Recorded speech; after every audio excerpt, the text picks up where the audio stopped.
I feel like he could have been a powerful ally. I mean, he was a little kill crazy, so, yeah, I mean, I guess. Sometimes you gotta be kill crazy. Speaking of which, you! Uh-huh. Yes. Oh, is this happening now? You're the punk who's Sorry been to causing interrupt this your fire. fight. That is definitely the punk that's been causing all this fire. Why you been causing this fire, man? Yeah, really. Rude. Well, seeing as how I'm finally here, I don't think I have time to entertain you. I have to release a very, very long-standing seal. Here, froze his brow. He pokes Markus. Arr. Yeah, right? Okay, you can get to your seal friends or whatever it is you want to do, but No, you can't. pretty You've sure gotta it's surrender. our job to stop you. We're kind of the Firefighters. champions of I'm Double a champion of this Creature garden. I'm a garden crouches- champion. The creature crouches down in the middle of Marcus's speech and leaps, Uh-huh. landing at the center of the Lily Clan guard. Okay, that's extremely rude. He jumps like me. I'm gonna take a longer route, though. Okay. Q kind of splashes through the water. I'm Huh. gonna walk through the water like a sane person. Gregor lands dry. Okay, really. That was incredibly rude. We were in the middle of talking to you. You were just fighting me even, or like a facet of me. So like, how about you get your head out of your butt and we continue that? The creature Yeah? raises one of its arms and drives it into the ground. You hear Whoa. something crack. Markus takes a step back. What did you just, What was that you said about the roof collapsing and the falling into the fire, Markus? Good question. I think it might be time to start the fight. Markus makes a quick eldritch blast and chucks it at the creature's arm. Wait. He hasn't surrendered. Are you... Gregor! The creature raises its arm once again and brings it down. This time, a magic circle alighting on its fingers. It whispers a word. Runes flare to life around it.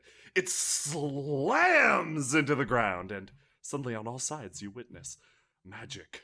Sudden cracks travel through the air itself. You can feel some immense magical presence giving way. Something you didn't even know was there in the first place. It's as if the rise itself were crying out. Something's released. Ooh, that tickles so much! What are you doing over there? And It holds up a hand. This magic contains 3 seals. It holds okay, up. it's got thumbs here. It can grasp! It can grasp. Oh, This is God. upgrade the situation to a Circle.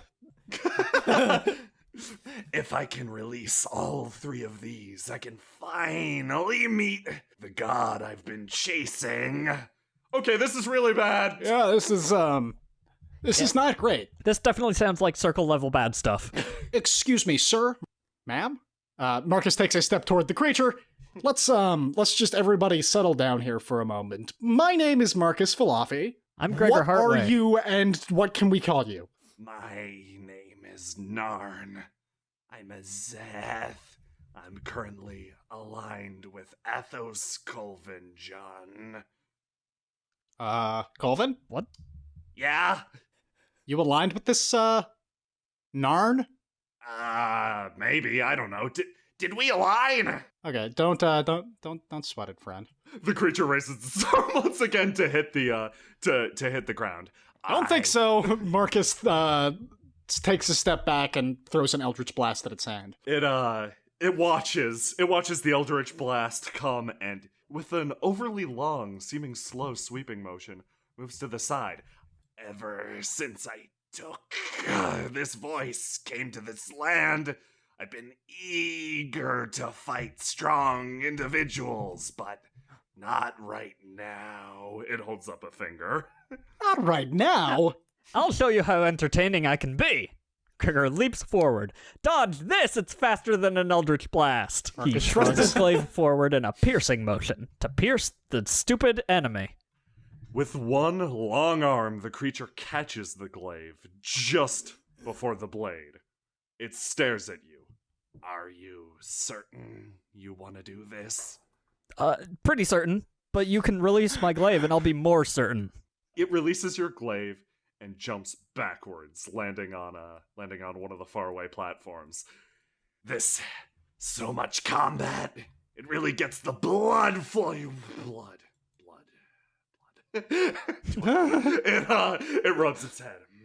Good job, Colvin. You're confusing it. Keep it up. Confusing it or enlightening it, it's asking the important questions.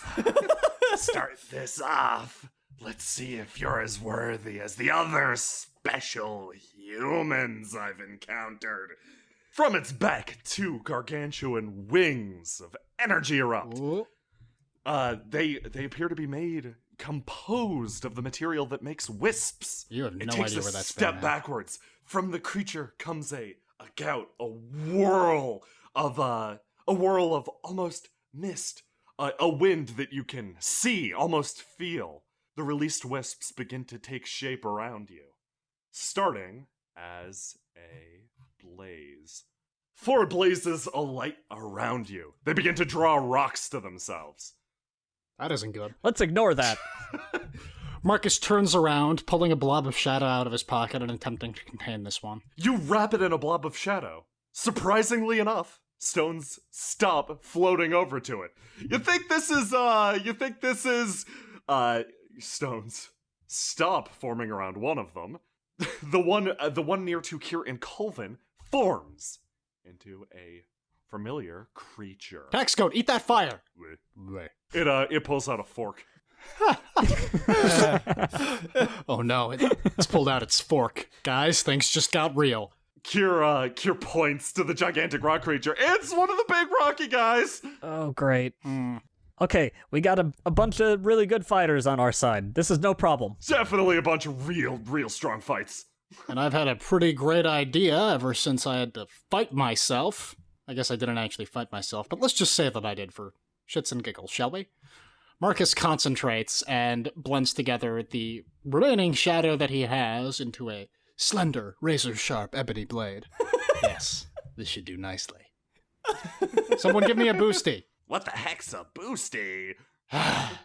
Kier, get over here and give me a boosty. One thing I'm good at, it's boosties. Yeah! Markus leaps off, leaping over the water and raising the sword over his head in an overhead strike. He brings the blade rocking down onto the creature. Take that! You slice through the stone around the creature. Once again, a gout of flames emits from the wound. Holy shit, that works. My blade quickly dissipates. Oh, yeah, that's more like it. Markus falls back into the water. Kier dashes forward, running over to Gregor. Gregor, you want a boosty for that one? I don't need one, but it'd be appreciated. Kier puts his hands out, making a foothold for Gregor. The Zeth, seeing that, crouches. All right, what we're gonna do is meet midair. Wait, you're gonna try to meet him midair or me midair, or you can't be? Are you Just serious? Resume the boosty position. Okay, Kier does it. With a bound, Gregor flies into the air, ready for aerial combat. Holy shit, Gregor! A soggy Markus opens his mouth in small amazement. With a similar leap, the Zeth launches itself from the ground, intercepting Gregor. The two are carried backwards with the force of a cannon landing in the water. Oh no, I wasn't prepared for aquatic combat. Colvin goes, a boosty, I understand perfectly! He jumps off of Markus and lands at the creature's feet. My spine! He jumps to the hole that Right Markus on my made, spine. grips it with both hands, and wrenches it open. A gigantic gout of flame erupts. Oh man! He stumbles backwards, landing in the water. The creature, now an open torch emitting a constant amount of flame, straight up, comes worryingly close to setting the beautiful lily clan trees on fire. With grace and beauty, Gregor takes the stance of the swishy fish. He nimbly spins around the Zeth, and, like a shark might use its tail to splash water if sharks did that, he flings water towards the Zeth's eyes. The Zeth attempts to stand in the water. Its gigantic tallness allowing it to clear the surface. It watches Gregor spinning, twirling in the water around it. Suddenly, its eyes go wide for a second as if realizing something, just in time for it to be splashed directly in the face by Gregor. Like a sea serpent, Gregor lashes out with his glaive, aiming for the exposed feet, exposed underwater. You slam your glaive through the creature's foot, driving it into the stone. The creature seems surprised, but doesn't make a sound. My god, Combat changes so much in the water.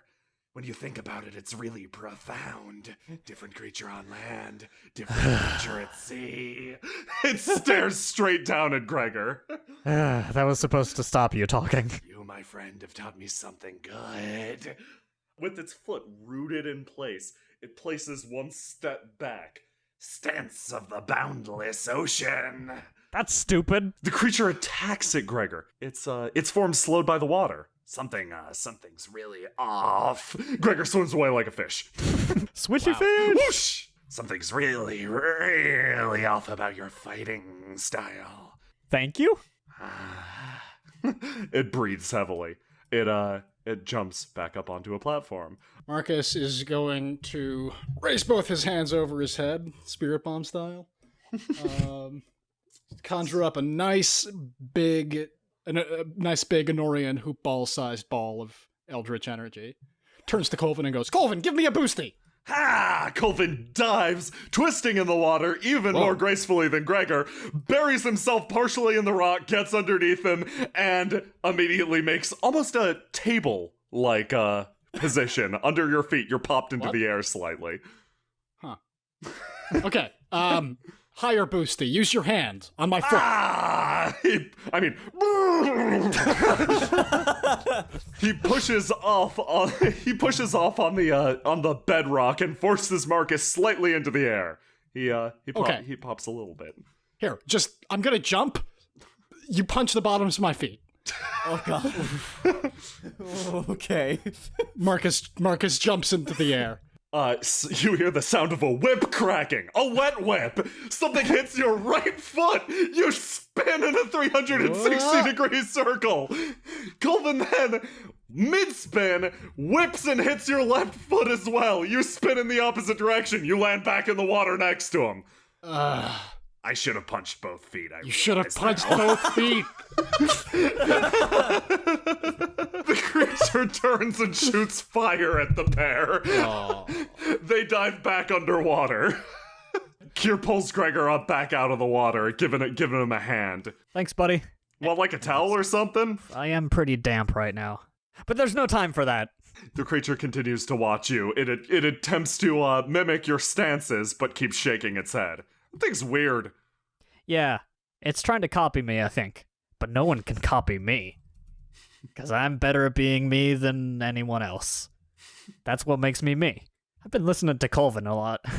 And that's also why the Kier loaning process ran into multiple complications. Exactly. Yep.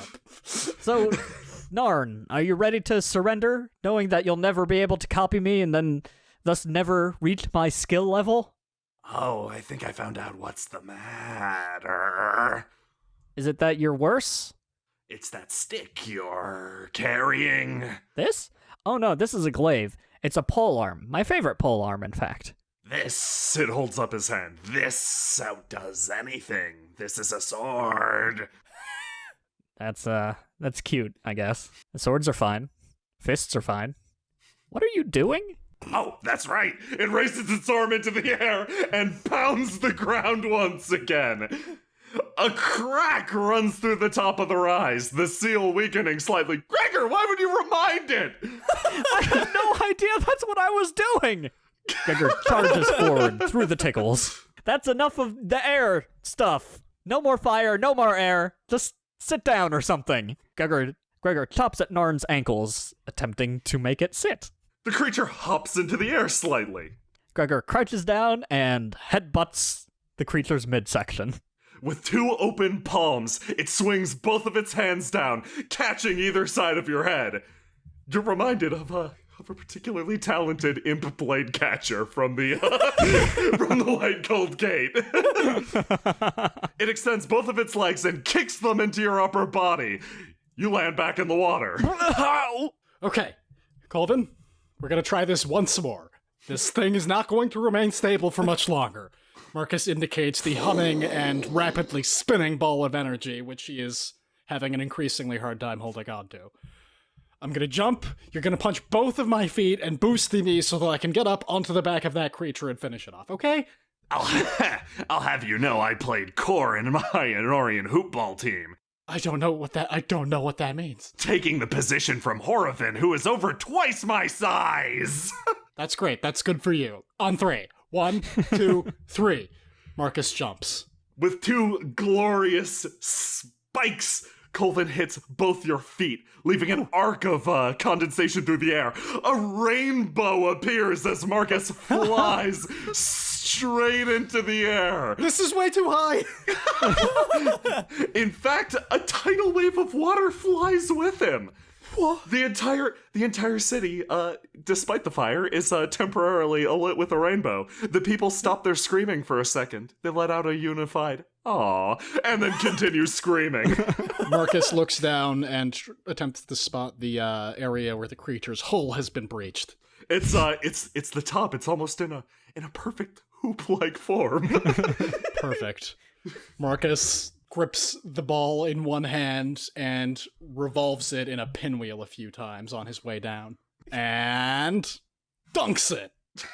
All of his body weight behind it.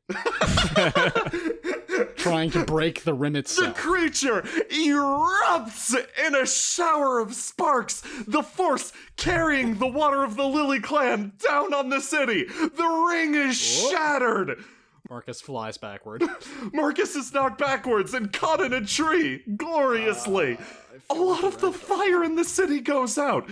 Colvin leaps out of the water and throws a bucket of water on Markus. Why? It's how we celebrate a totally rad victory. I thought that you did that with the flavor juice. He puts up his hand for a high five. Yeah, okay, I high-five him. We are making a team after all this craziness is done. We can go pro! Okay, if you say so. Oh, man. I feel like a lot of points just happened behind me. You have no idea, man. Okay, guys, can we get some backup in dealing with this ZETH thing? I could use some help. I could take it, but I can use some help. What do you need help with? Just this general, Markus says, stumbling out of a tree. just this general situation. My employee card at the Rune Carvers Guild repeatedly said I was extremely helpful. Great. It caught my head, so Huh. I'm a little worried about the safety of my head next time. Okay, speaking of your head, you should duck really fast? Gregor falls backwards into the water. Markus unleashes a buzzing eye beam aiming for the Zeth's teeth. It ducks down, squatting, unnaturally low for something so big. It pops back to its feet, bouncing on the soles, if it even has those. Markus screws up his eyes and attempts to get the eye beam to move in mid-flight. It goes wibbly for a second, but still arcs off into the distance. Its angle changes slightly. Unbeknownst to Markus, the couple of Alban and Alban just retired to a peaceful mountain just outside of Jinkala. Just had their lives so narrowly saved by an I-beam that decided to curve at the last second, missing their tiny mountainside hovel. They didn't know what to attribute their good luck to, but from that point onwards, that was a formative moment, deciding that sometimes, well, the world can be just a little bit alright. Yeah, well, I tried. Oh no, the bubbles are slowing. Gregor, you can come up now! An eruption from the water. Gregor has several rocks floating along with him that he threw up there. Gregor swings his glaive, smashing the ball-like rocks with all the grace of an Honorian offensive tackle player. Yeah, they slam into the platform around the Zeth. It remains in its pose, watching, its smile remaining. The attack comes now! Markus, taking a leaf out of Colvin's book, uses Gregor as a stepping stone. Gregor barely notices. You feel something like a light breeze caressing the top of your head. Markus leaps and attempts to basically bear hug the Zeth. Don't let him catch your head! The creature turns slightly, seeing Markus coming. Its movement seems slow, very deliberate, but it manages to get in position before the flying floppy man reaches him. Your style is missing. Totally cool attacks. With the step, it says, "Glaiveless style, 10-ton whale." It checks you with its back, sending Markus flying clear over and slamming into a statue. Whoa. They're trying. I beam from back here. Surprisingly enough, Markus in midair shoots an I-beam at the creature, lancing it in the back. Nailed it. Gregor reemerges. You can't just make up names for stuff. Says who?